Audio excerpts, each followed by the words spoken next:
Namaste. In life, how to strike a balance uh, with materialistic needs as against spirituality in life. One of the most legendary ideas in the history of psychology is located in an unassuming triangle, or you can call pyramid as well, which is divided into the five sections, simply and universally called triangle of needs.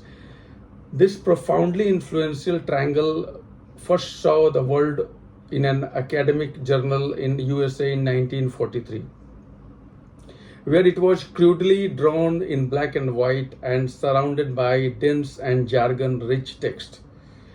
It has since become a mainstay of psychological analysis, business presentation, and TED, that is technology, entertainment, and design talks, and grown ever colorful and emphatic in the process. The triangle teaches us what is the meaning of life, what makes life purposeful for people of modern day America, a country where the pursuit of money and fame seem to have eclipsed any more interior or authentic aspirations. Psychology in life is like a discipline that would enable us to answer the yearnings and questions that people had once taken to religion. Human being could be said to have essentially five different kinds of need. That is why triangle is divided in the five section. On the one hand, the psychological, or what one could term without any mysticism being meant by the word spiritual, and on the other hand, the material or materialistic needs. We all start with a set of utterly non-negotiable and basic physiological needs, that is for food, water, warmth, and rest. In addition, we have urgent safety needs for bodily security and protection from attack. But then we start to enter the spiritual domain. We need belongingness and love. We need friends and lovers. We need esteem and respect. And lastly, and most grandly, we are driven by, in legendary term, we can call an urge for self actualization, a vast, touchingly nebulous, and yet hugely apt concept involving what is life according to one's full potential and becoming who we really are.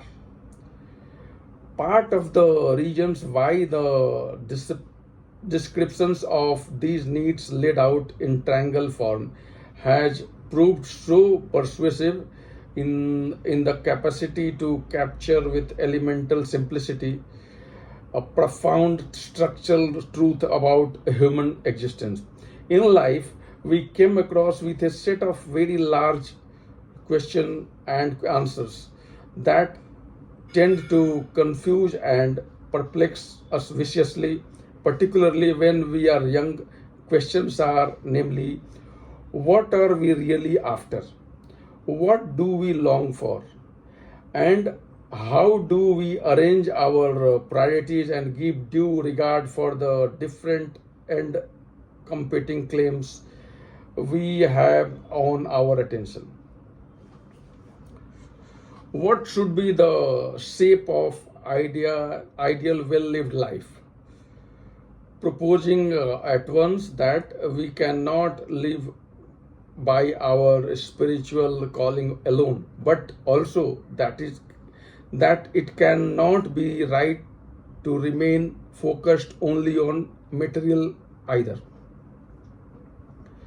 We need to be whole, both the material and spiritual realms, to be attended to the base lending support, while summit offers upward direction and definition.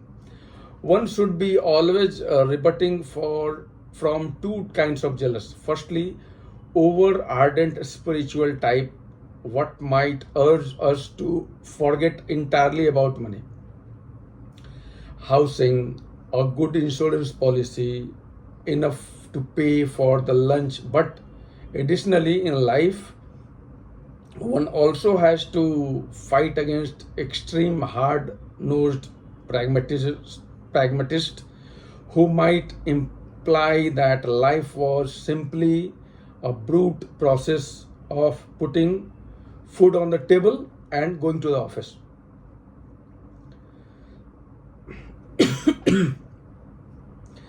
But both the above camps has misunderstood the complexity of the human animal.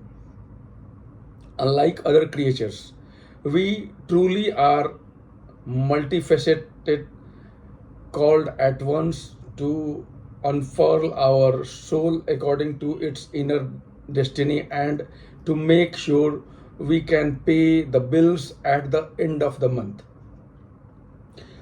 Operating at the heyday of American capitalism, it is interestingly ambivalent about business people are owed by the material resources of large corporations around, but at the same time, one cannot claim that almost all their economic activities was unfairly and bizarrely focused on honoring customer needs at the bottom of the triangle of the needs. America's largest companies were helping people to have a roof of their heads, feeding them, moving them around, and ensuring they could talk each other long distance. But they seemed utterly uninterested in trying to fulfill the essential spiritual appetites defined on the higher slope of the triangle of needs. Business could in time learn to make more of the profits from addressing not only our basic needs but also and as importantly our higher spiritual and psychological ones as well.